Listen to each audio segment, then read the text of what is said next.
بعض لوگ ملتے ہیں بہت طویل وظائف، لمبے چوڑے وظائف پڑھتے ہیں، اور حال پوچھو اکثر بے اعتدالی کے شکار ہیں، اکثر۔ اب وہ عادت ایسی پڑ چکی ہوتی ہے کہ سننے کو بات تیار نہیں ہوتے ہیں، کہتے ہیں بھائی نہیں وظیفہ آپ چھوڑا رہے ہیں، کیسی بات آپ کر رہے ہیں، کیسے چھوڑ دوں میں، اللہ کا نام چھوڑ دوں؟ ایک سوال کر کہتے ہیں اللہ کا نام چھوڑ دوں؟ اللہ کا نام نہیں چھوڑنا ہے بھائی، اللہ کا۔ ہمارے شیخ رحمۃ اللہ نے فرمایا معجون لکھا حکیم نے تھوڑا سا، اب معجون تو بڑا مفید ہے، مقوی دماغ و دل ہے، زبردست مفید ہے، لیکن حکیم نے کہا کہ بھائی آپ چمچ کی ڈنڈی جو ہے وہ ڈالیے گا معجون میں، چونکہ اس میں اجزا خالص ڈلے ہوئے ہیں۔ اس نے جناب کفگیر کھالی بوری اٹھا کے، اب جب حالت بری ہو گئی اب کہتے ہیں کہ بھائی یہ دیکھو یہ حکیم سے متنفر ہو رہے ہیں، یہ ہے ان کی دواؤں کا حال، یہ ان کی دواؤں کا حال ہے، یا معجون سے متنفر ہو رہے، تو کہا جائے گا کہ بھائی آپ کی اپنی غلطی، اپنی حماقت کا اثر ہے۔ تو حکیم بھی ٹھیک، معجون بھی ٹھیک، آپ کا دماغ خراب ہے کہ اپنی سمجھ خودرائی کا مرض ہے۔ تو اپنی رائے کو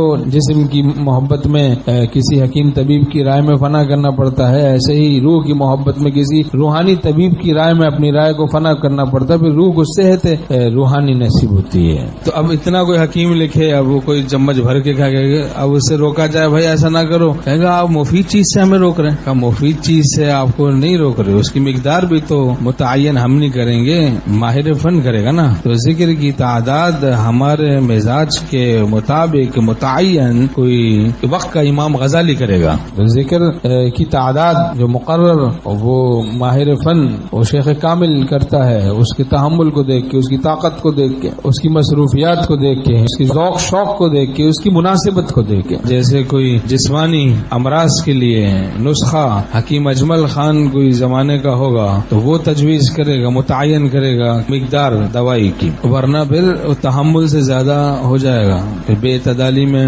مبتلا ہو جائے۔ ہمارے شیخ رحمۃ اللہ نے فرمایا پھر تحمل سے زیادہ وظیفہ پڑھنا شروع ہو گئے، مزہ آنے لگا اور بڑھاتے چلے گئے، پھر کیفیت گئی۔ کیفیات تو آنے جانے والی چیزیں، پیر تو کوئی تھا نہیں اس کا، یا تھا تو جعلی پیر یا اناڑی پیر۔ اب پوچھا اس نے کہ بھائی کیفیات جاتی رہی، اس نے بس ایسے ہی بک دیا، کچھ بھی پتا تو تھا نہیں اب کہنا کیا ہے کرنا کیا ہے۔ اب کیفیات جانے لگی تو وہ سمجھے کہ نسبت سلب ہو گئی، اب مایوسی شروع ہو گئی۔ جب وظیفہ پڑھنے پہ آئے تو بہت زیادہ پڑھ لیا، اور پھر اس کے بعد چھوڑنے پہ آئے تو ایک دم چھوڑ دیا، تو اس طرح سے حالت خراب ہو جاتی ہے۔ تو تھوڑا عمل جس میں دوام ہو حدیث شریف میں وہ اللہ تعالیٰ کو محبوب ہے۔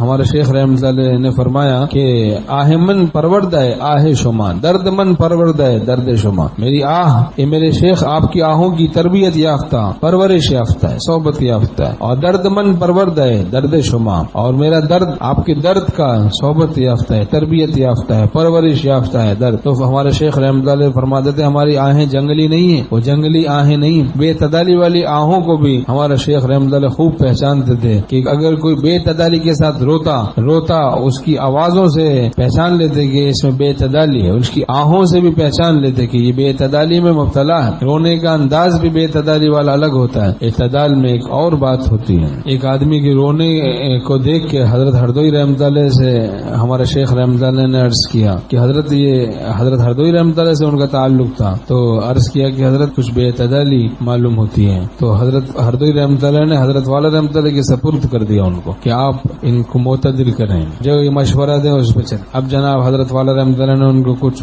مشورے دیے، اب وہ معتدل ہو گئے، اب گھر والے بھی خوش ہو گئے۔ ہر وقت پہلے لڑے جھگڑے ہیں گھر میں، اب دیکھو تو خوش باش ہیں، اب سب گھر والے خوش ہیں، دین تو بڑا پیارا ہے، دیندار کوئی گھر میں ہو تو رحمت برستی ہے۔ اب یہ کیسا دیندار آ گیا کہ سارے گھبرائے ہوئے ہیں، پریشان ہیں، سارے جناب ڈرے ہوئے ہیں، سہمے ہوئے ہیں۔ یہ کیسی دینداری خودرو معلوم ہوتی ہے، اپنی پیدا کی، سیکھی نہیں دینداری۔ شاہ صاحب جو سمجھتا ہے تو بھیک منگوں کو تو نے دیکھی ہی نہیں صورت شاہانہ۔ وظائف پڑھ لیتے ہیں آج کل اٹھا کے رسالوں میں، آج کل تو پوچھو بھائی یہ وظیفہ کہاں سے، آپ نے یہ کہا کہ انٹرنیٹ سے لیا، نیٹ سے وظیفہ اٹھایا، نیٹ سے دوا کھا لیتے ہیں اٹھا کے، جاتے ڈاکٹر کے پاس ہیں، وہی قدیم نظام پسند ہے، جسم کی محبت میں روح کی محبت نہیں، جب یہ جدید نظام ہمیں متاثر کرتے ہیں تو بس کہیں سے بھی اٹھا لیا، نیٹ پہ سے کہیں سے کسی جگہ سے جناب وظیفہ اٹھا لیا۔ پھر بعض جگہوں پر تو ہفتہ واری یا ماہانہ رسالے آ رہے ہیں، اب جناب ہر مہینے مزید وظیفوں کا اضافہ ہو رہا ہے، اب اتنے وظیفوں کا اضافہ ہوگا، وظیف سی بن جائے گا، تو اعتدال سے